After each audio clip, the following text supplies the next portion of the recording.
Hello, I'm Wilson from Avalanche, and this is my 26th question with Wilson.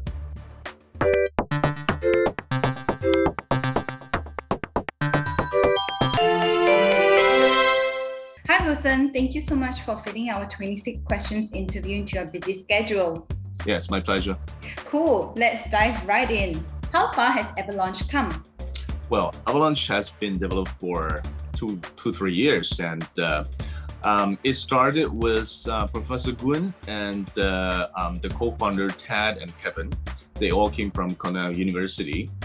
They developed their first protocol, the new consensus of Avalanche, back to university. So they see it takes really great advantage in terms of speed, security, and scalability. So they decided to commercialize it. And now we already developed so far. We raised our public and private rounds back to 2018 and 19, and we have raised more than 60 million US dollars. And we went to listed on most of the exchanges, and we have more than 300 over ecosystem project on our platform. On the tech side, we actually just introduced our new bridge, Avalanche Bridge. It's really fast and based on Intel SGX technology. It's much cheaper than before. And we have introduced our Apricot updates, which means the fees are much lower than before.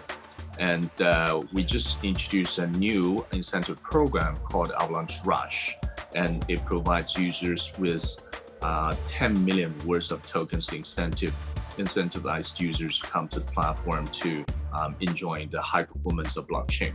So at this moment, the incentive program should be worth around 460 million US dollars. So I believe that's the largest incentive program so far. And AVAX, Sushi, they're already deployed on the platform to provide such service for Avalanche ecosystem users. And we believe there will be more and more users come to the platform and play. So that's what we provide, a very developer-friendly, high-performance blockchain with EVM compatible, and users are able to use Solidity to program on the platform. So this is Avalanche, and we believe you will have a great experience with us. Team member is an internal part of a project, so tell us the background of them and how developers are working on this project. I believe just now I mentioned that the core team came from Cornell University, and we have Ted and Kevin. Those are PhD from Cornell University, and Ted also was the first author for the hot stuff, which is the consensus for the Facebook Libra project. So the core team on the tech side is really solid. And we have, I believe, so far, I think we have more than 100 staff all across the world. And a large percent of that team are developers. And we also very focused on really solid technology developments. And we have high standard security thresholds. So internally, we manage the team in a very systematic way. We provide, we make sure all the product are audited to deliver to the users and make sure it's at very high standard of safety. So we have a great bunch of team, and we also have John Wu also on board with us, I believe back to 2019, and he came from Harvard University, and he has been in the business for a long time, and he has been helping the platform to develop from the business side as well. So we have a very solid team from top commercial companies, and then now we are developing really fast. What's the reason behind C-chain snowball? What would be the downsides of having a DAG C-chain where nodes only collapse into one the moment two smart contracts interact?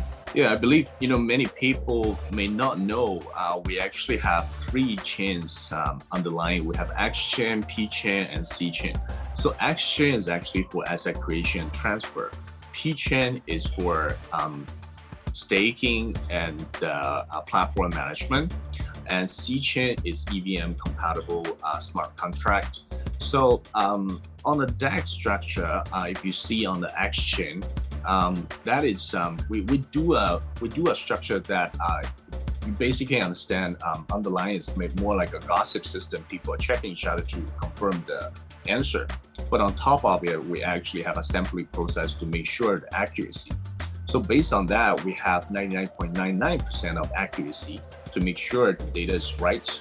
And for us, we only have confirmation or fail. So it's a much high level of security standard on that. And compared to other projects, we have 80% of security threshold, which is much secure.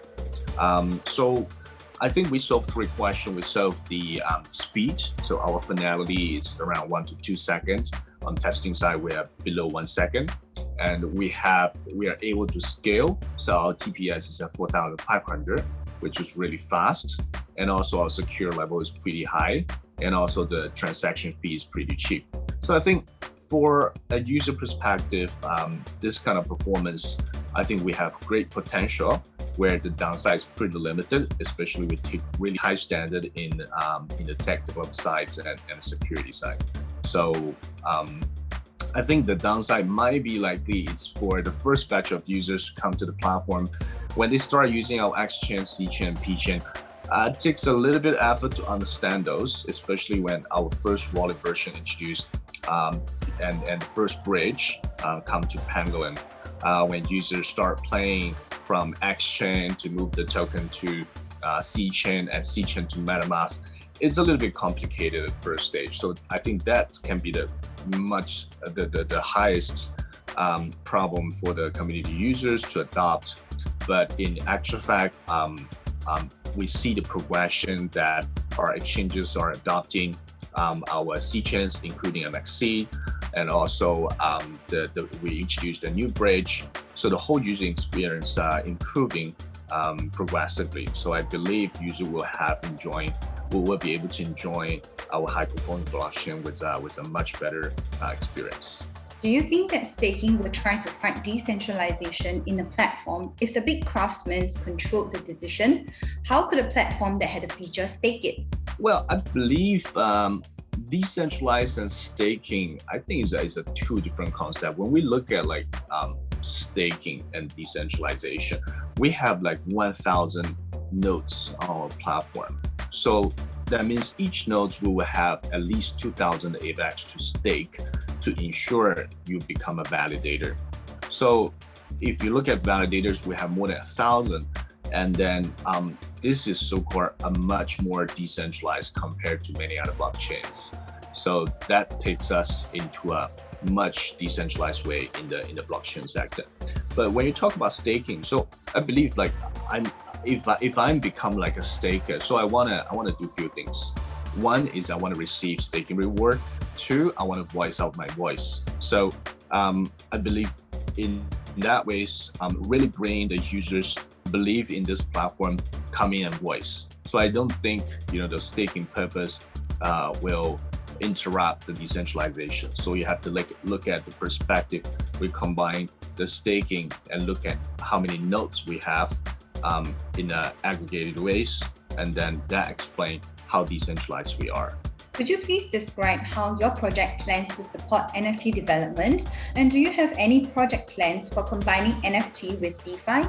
I believe now we see DeFi came across to the market, attract a lot of users, especially back to I see back to 2018 and 19. We see a lot of DeFi projects start building on Ethereum, and now including AVAX, Sushi, they are coming to Avalanche. So I think DeFi now is pretty mature and getting better, though we see some projects taking some risk on the security measure. But for NFT, so far our incentive program are mainly support on the DeFi side.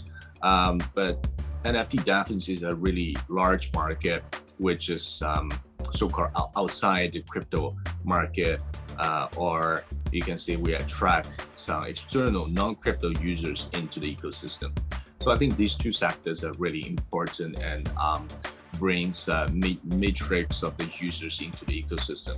So For us, we are also looking at NFTs as well. So we have an Asian ecosystem fund and a US ecosystem fund. So for the team here in Asia, we have more than a dozen of NFT projects. So we believe that will bring more colors into the ecosystem. So it's not about we have to incentivize them now. It's about we continue to support them in the long run. Because many people, they might look at just the short-term incentive program, or they may miss the chance to look at the developments in the long run. So I personally started looking at NFT back in 2018. I started with collectibles, and it took them 2 years to develop. Until now, they're really great. And I believe now is a still early stage for NFT. So in the long run, there are much more opportunity for Avalanche as a mainnet. So we make sure our technology and can support NFT in a high speed and secure way. And then for the operation here and the ecosystem fund, we make sure we support them to help them to come to the ecosystem and play and build a much more healthy ecosystem for the users here. What is your main objective, and what do you prioritize as your main product or market venture? What measures are in place to ensure sustainability and competitiveness in a very volatile market? For my role is basically is mainly focused on developing Asian market. For the Asian market, we see a great opportunity here, especially based on the developments of internet market. We see Asian market actually can deliver a lot of applications. So especially now, you see a lot of projects on the NFT and DeFi side. At the level, they are developing really well. So we see a lot of attractions here. So we want to help the people here to develop projects on Avalanche, and we believe they need support. So that's why I put my focus here to support the Asian market. In terms talking about the sustainability and competitiveness in the market, actually, we don't look at like market volatility versus development of the project. Because when you think about how you develop the project, it's mainly about your roadmap, your team's growth, and the market growth. The market volatility is just one part of the market. So even though when the market is up or down, our team here is still working pretty full capacity to ensure we support community users, developers, other partners. So it doesn't really interrupt us to develop in a long run. So I would say the market volatility actually, never interrupt our developments. I noticed you've done a lot of AMAs. My question is, what do you hope to gain from doing so many AMAs, and what are your community goals? Do you think the community plays an important part in the project? Yes, we do think so. I did a lot of AMAs there are many reasons you see people doing AMAs. Some people doing AMAs are trying to make noises. But when we are doing AMA, we try to educate users. So we believe user education is really important. Say for example, for us, we in the Chinese community, we do like weekly AMAs to bring ecosystem projects into the channel, try to educate users to let them understand how those ecosystem projects will develop, so they will understand better on the ecosystem level. And also we do a lot of AMAs externally to participate on different kind of user groups, different region. Say for example, in the past maybe 2 months, I did AMAs all across Asia, including like Vietnam, Thailand, Indonesia, so all these markets. And in a way, we deliver a message out to the market, let them learn about our ecosystem. On the other side, we are also trying to learn the people there, because when you're building an ecosystem, 2 parts are really important. One part is to bring the project to develop on the platform. Then the second part, we need to encourage users to come in and take a look and play. So it interact with each other. So that will ensure the ecosystem's healthiness levels, and then it will continue to expand in an organic way. One of the main problems with smart contracts today is that there is a very high risk of bugs that allow hackers to steal the funds and incur significant losses for the project and its users. Can you tell us about the solutions that Avalanche offers to prevent this? I think that part is actually not at Avalanche level. The recent many security issues happened not on the smart contract. I think many of them actually were on the bridge or some other connecting points. And for the smart contract, if they have problems on the smart contract, I think maybe some of the project they did not do proper audit, or they didn't even do audit. There was some project they do audit a part of their code, maybe did not audit in a full complete ways. So for Avalanche, actually, we take very high standard in security thresholds from the fundamental layer, the technology developments, and the first stage. It's already at very high levels, like the consensus thresholds already at 80%. And we take full audit reports for a product, and it's published in the market, and people can view it. And we have really high standard to review project come to the ecosystem, especially display on our websites. So we require them to provide audit reports, and some of them we even do code review. So these are really, really high standard that we're ensuring the security level at the very high standard in the market. But still, when blockchains at early stage, there definitely will be some bugs around in different kind of projects. So that's why users has to be really careful to take participation in different kind of project, to do your own due diligence, to look at whether the project's audited, or whether the project has been supported by quality team and platform, and also diversify your portfolio to make sure your safety is at your own hand. As I understand now, you only have your token. Do you plan to have any other products like wallet or platform? What are you currently working on? I think we have more than a token. We have an ecosystem. We have ecosystem more than 300 projects and partners on the platform. So as a mainnet, especially when we're a high performance blockchain in this stage, we have developed really solid foundations to provide technology to support project on the platform. And you see even like AVAX, Sushis, and the project initiated from our, or I would say really Avalanche native kind of project like Banshee, Avalanche, Penguin. Those projects, they come to the platform are players to enrich the platform. So we don't develop other projects onto the platform, but we encourage developers come to the platform to play. So you can see all the sectors. We have enriched the ecosystem a lot. We have like different kind of wallet. We have middleware. We have gamification, gamify. We have NFT. We have DeFi. It's all over the place, covering different kind of position into the ecosystem. So for us, we just have to play our role to do great support to help those ecosystem projects and community to develop on Avalanche. The main source of community instability has been found as speculators. You can't totally prevent speculators from participating, but you can limit their participation. How will you deal with this problem, and what policies do you have in place to keep speculators at bay?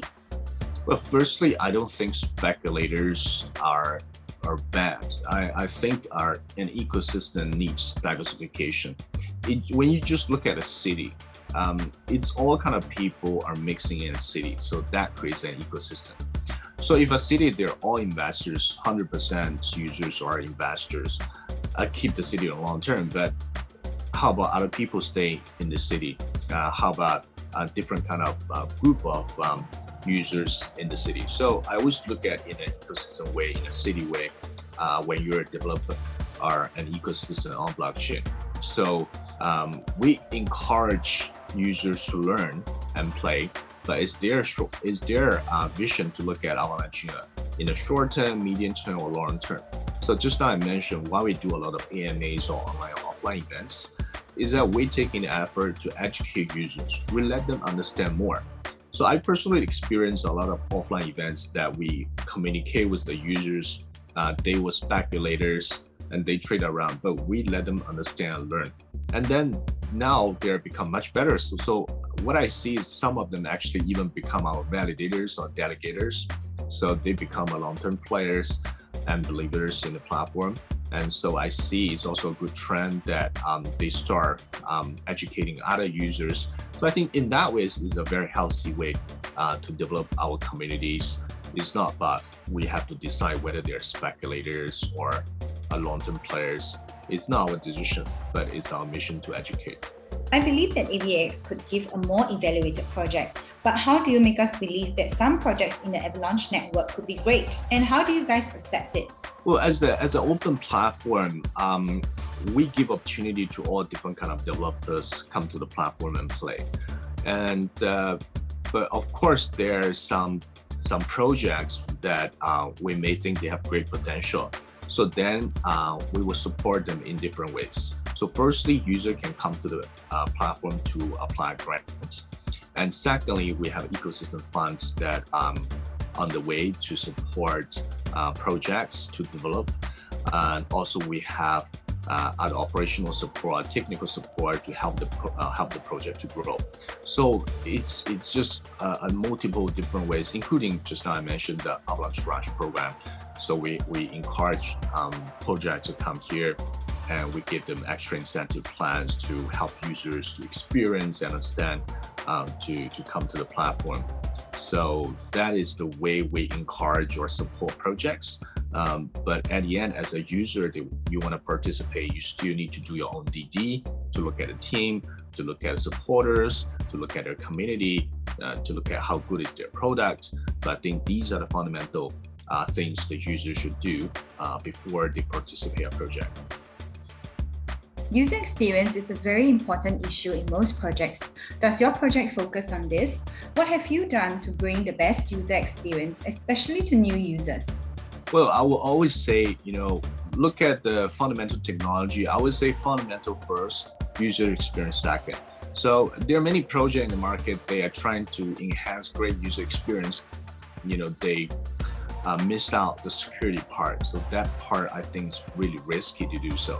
So for us, we have to ensure security first, the solid technical foundation first, and then we move to the user experience side. So if you look at how Avalanche developed from the first place, just now mentioned, if you want to use our wallet, you have to transfer tokens from exchange. That is an exchange token.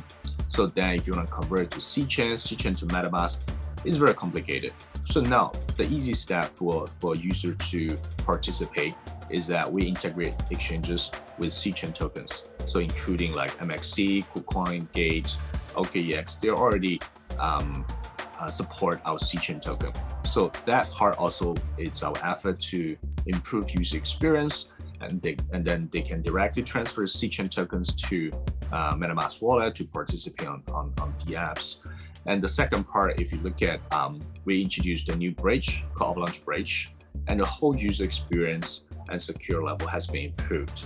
So it's a long-term thing to develop, but we're working on that. And we ensure the product side first, we ensure security first, and then we're improving on the user experience. Avalanche features 3 built-in blockchains: exchange chain, X-chain, platform chain, P-chain, and contract chain, C-chain. Can't the advantages of each of these chains be combined into one? Well, that's a frequent asked question. So it's very, very simple. I try to use an example to explain to people. I believe when each chain has its own functionality, say for example, X chain is for asset creation and transfer, P chain is for platform and staking, and C chain is EVM compatible smart contract. So they actually serve different functions. So the easy way for user to understand is you just want to have a studio house. Everything you put in your house as one room, or you want to have different room with different functionality and they serve well in that room. So I think to have different kind of design, looks a little bit complicated, but actually it works better in their own rooms. With the rise of other EVMs as Avalanche competitors, what are the current and upcoming programs of Avalanche to attract devs and projects in the network and stay ahead of competition? For us, I believe the very strong part is our fundamental technology. So we developed this technology, came from Cornell University, and then we commercialized it. So it's basically, you can see the consensus, a really new advanced consensus with the ready-made product, and then we developed on the way until now. So compared to many other projects, they may have the concept first, then they start developing after they do the fundraise. Sometimes it takes them years to, or maybe even unable to achieve the goal that is set at the initial stage. So we already have a great platform with ready-made product, very high performance. So now we want to incentivize the users to come and play. So that's why we introduced the Avalanche Rush program to encourage users coming and experience with additional rewards.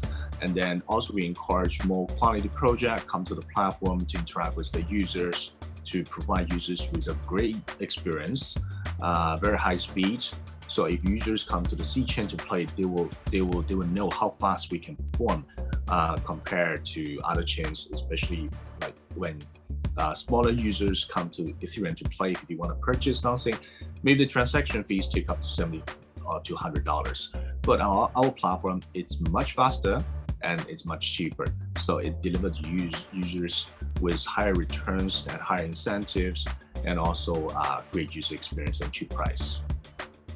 What is the most ambitious goal of your project? What is the ultimate vision that your project is trying to achieve within the cryptocurrencies market? I would appreciate it if you could share with us any upcoming updates. Well, the whole idea, what we're trying to do is to build an internet of finance, or in another way, we believe if you build a very strong blockchain network, we actually can blockchainize everything, so or tokenize everything. So we are working in that direction. So we're talking to many different kind of parties, including like financial entities, including commercial companies. Even early stage, we have talked to law firms. So there are many assets in the future we believe we can tokenize it. So you need to have a strong platform to support that. So on top of it, we have the main platform. Bear in mind, we also have subnet. So you actually can customize whatever you need in the subnet. So in this whole structure, we are able to serve and help different kind of industries to use blockchains. So that's our really key advantage. So that means it's a very smart, customizable blockchain with high performance. So that's how we believe we can build the internet of finance, and we can help different kind of industry to tokenize eventually.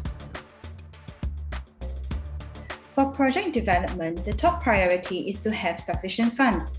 Is your team financially strong enough to carry out this project? Do you have sufficient funds for its development? Yeah, definitely. As I mentioned, during the fundraising period back to 2018 and 19, the team actually raised more than $60 million US. And we have 100 over staffs across the world. So I believe the fundings are pretty sufficient to support the team to develop. And also we have a great amount of users come to the platform where we have really high, we have generated really high transactions on the platform. So you can see this blockchain actually become really active. So we believe we have done great work in the past. So I think for the team with more than 100 people, we have enough funds to support us in the long run. With hacks happening often, security is now at the heart of every user. So could you elaborate on how Avalanche strengthens its security measures, risk policy, etc. to safeguard your protocols? Oh, that's a great question. So we take security at very high measure. So there are a couple of examples. There are few projects that come to the platform trying to work with us, and we always require audit report. And then we notice some of them actually they're reputable, but they don't even have audit reports. So in that way, it's very hard for us to move forward, not just about the name, but we need really solid support to ensure security. So that was a great example that how actually we measure securities with project that we're working with.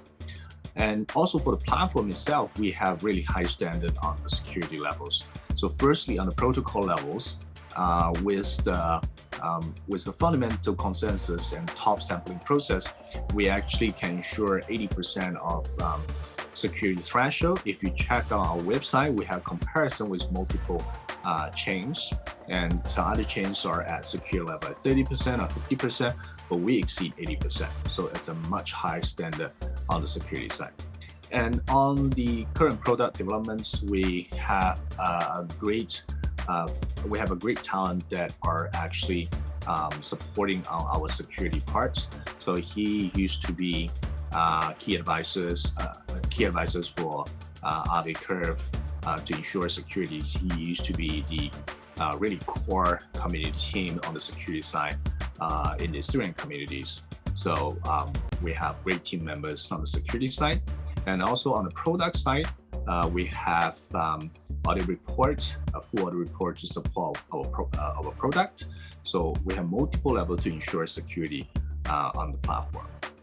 Typically, investors buy tokens that are likely to increase in price in the future.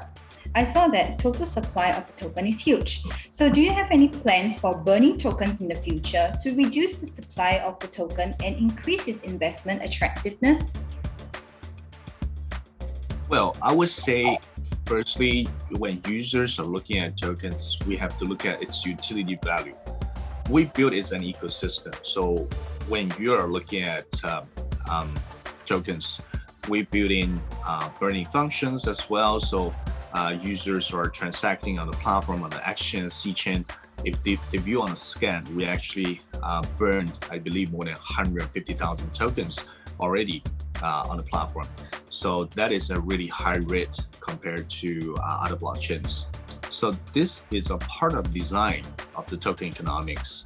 So that's why we look at it is at the initial stage, we build a proper structure on the token economics to support the whole ecosystem to grow.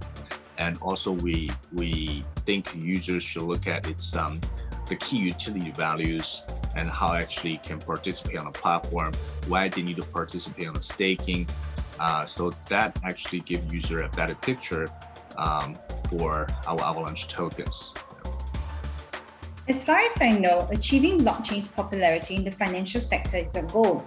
You said that you are going to minimize fees for financial institutions and DeFi services exchange rate margin. So I want to know how the process goes. Is there any partner here with you?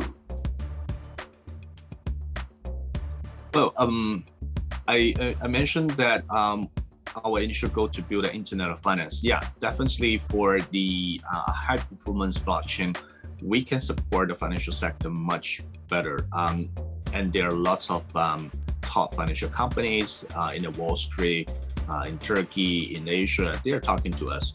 So we're helping them to build different kind of style of blockchains. We have like, they can build on top of us, or we can build a subnet for them. So it's a different part of participation from the financial sectors.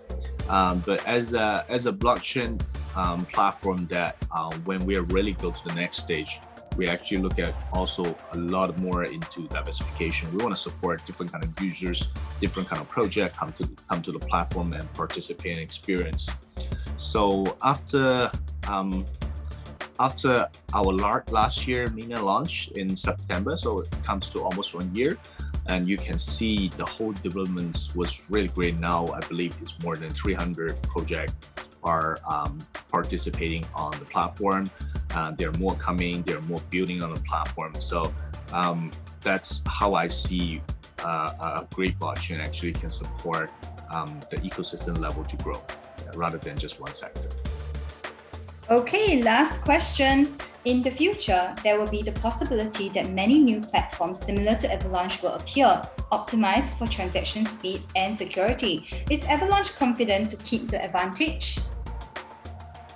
Yes, we definitely. I think the current fight of the high performance blockchain will bring the industry to a higher level. The new competitors getting higher and higher to come into the market and play is because compared to 2017 or 2018, during that time, it's more like a conceptual market. But at this stage, you really see the real ecosystem growing. You see the real utility value start growing. You see the real project are working on, and you see a lot more users coming to the platform and play. So I think in the next stage, it's much higher for a new competitor to come, but it's a stage that where you see more application level kind of competition will come. As you see, with a high performance blockchain, many things are able to achieve on blockchain, many things are able to achieve on the platform. So I think for us, the key things to further build a platform to become a much stronger, much user-friendly, and much flexible platform to support those projects to develop on the Avalanche network. And then you will see progressive ecosystem grow, and you can see a great amount of users to develop on Avalanche. So that's the direction we are seeing.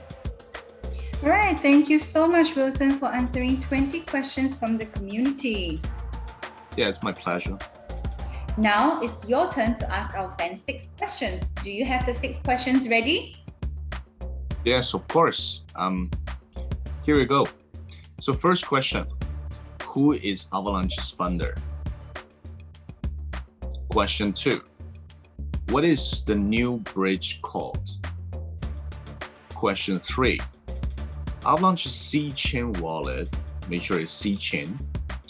The address start with AVAX or 0x. Question 4, ping 5 Avalanche ecosystem project which you're interested to participate on Twitter. Question 5, how to join the English and Chinese Telegram channel. Question 6, translate Avalanche the word in your native language. Thank you.